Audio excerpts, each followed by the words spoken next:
দর্শক, চ্যানেল এসে সবাইকে স্বাগতম। আমি এখন আছি মাগুরা জেলার শালিখা উপজেলার একমাত্র বিনোদন কেন্দ্র শালিখা উপজেলা ইকো পার্কে। দর্শক, 2016 সালের 2 নভেম্বর মাগুরা জেলা প্রশাসক আনুষ্ঠানিকভাবে এই ইকো পার্কটি উদ্বোধন করেন। এই আনুষ্ঠানিকভাবে উদ্বোধনের পর থেকে শুধু নামমাত্রই এই ইকো পার্কটি কিছু স্পট তৈরি করেই কিন্তু সীমাবদ্ধ থাকে। 3 সেপ্টেম্বর 2024 সালে শালিখা উপজেলার সাবেক উপজেলা নির্বাহী অফিসার এই শালিখা ইকো পার্কে নতুন রূপ দেয়, যেখানে একটি বাংলো এবং বিভিন্ন শিশুদের খেলনা দোলনা সহ বিভিন্ন স্পট তৈরি করেন। দর্শক, একটা বিষয় আপনাদের জানিয়ে রাখতে চাই যে তৎকালীন সাবেক সরকারের আমলে এই ইকো পার্কের যে সামাজিক বনায়ন, এই সামাজিক বনায়নের গাছ বিভিন্ন দুষ্কৃতী এই গাছ কেটে বিভিন্ন জায়গায় বিক্রি করার অভিযোগ রয়েছে এবং এখনো বিভিন্ন রাজনৈতিক নেতার ছত্রছায়ে এই ইকো পার্কের গাছ বিক্রি করছে বলে আমাদের কাছে অভিযোগ রয়েছে। আমরা এই স্থানীয় যারা এই শালিখা উপজেলা ইকো পার্কে ঘুরতে আসছে তাদের সাথে কথা বলতে চাই এবং এই পার্ক সম্পর্কে একটু জানতে চাই। আমাদের বলবেন যে এই শালিখা উপজেলার ইকো পার্ক কিভাবে তৈরি হলো এবং কবে উদ্বোধন হলো এবং এখন আপনারা এই পার্ক পেয়ে খুশি কিনা?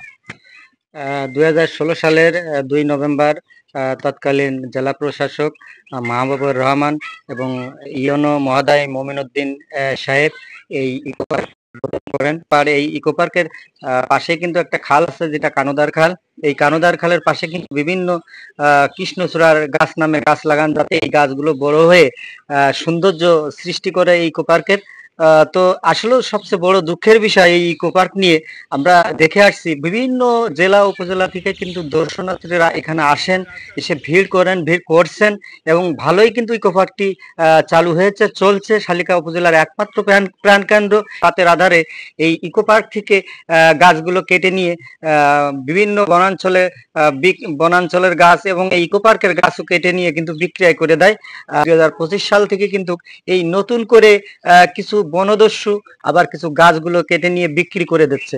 এটা খুবই দুঃখের বিষয়, এটা খুবই দুঃখজনক। আমি প্রশাসনের কাছে বিশেষভাবে অনুরোধ রাখবো যে নৌশো প্রহরী নামে একটি পদ আছে, এই পদটা যেন এখানে দেওয়া হয়, যাতে এই গাছগুলো রাত্রে কেটে নিয়ে যেতে না পারে এবং এই ইকো পার্কে যে সমস্ত স্থাপনা আছে, এই স্থাপনাগুলো যাতে সুন্দরভাবে দেখভাল করতে পারে এবং দেখভাল থাকে, ভালো থাকে, এটাই আমি প্রশাসনের কাছে অনুরোধ জানাবো। ধন্যবাদ চ্যানেলকে। দর্শক, শুনছিলেন একজন দর্শনার্থী কিন্তু আমাদের জানাচ্ছিল যে এই ইকো পার্কটিতে কিন্তু রাতের আধারে যে সামাজিক বনায়ন আছে, বনায়ন থেকে কিন্তু রাতের আধারে কিছু দুষ্কৃতী মহল এখান থেকে গাছ কেটে নিয়ে বিক্রি করে, এমন কিন্তু অভিযোগের কথা কিন্তু তিনি আমাদের বললেন।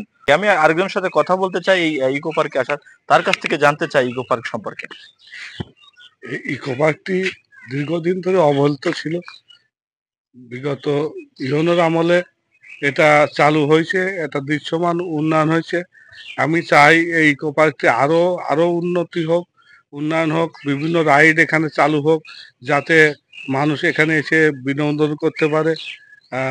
স্কুলের ছেলে মেয়েরা এখানে এসে পিকনিক করবে, তারা বিভিন্ন রাইডে চড়বে, আনন্দ উপভোগ করবে।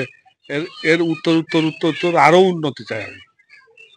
শুনছিলেন এই একজন দর্শনার্থী কিন্তু বলছিল যে এই ইকো পার্কের যে উন্নয়ন হয়েছে, দৃশ্যমান উন্নয়ন, এই উন্নয়নের আরো কিছু রাইড যদি চালু হয় এবং এই পার্কের যদি নিরাপত্তা ব্যবস্থা সুন্দরভাবে করা যায়, সেক্ষেত্রে এখানে দর্শনার্থীদের আরো ভিড় হবে বলে কিন্তু তারা এমনটি মনে করেন। সেই সাথে যদি এই শালিখা ইকো পার্কের গাছ কেটে যে রাতের আধারে গাছ কেটে বিক্রি করছে, এটা যদি বন্ধ হয় তাহলে এবং বিভিন্ন স্পটের আরো বেশ কিছু রাইডস নিয়ে আসা হয়, তাহলে এই পার্কের আরো দর্শনার্থী বাড়বে বলেই কিন্তু স্থানীয় এবং এলাকাবাসী এমনটি কিন্তু মনে করেন। H M Rajib, channel S, Magura.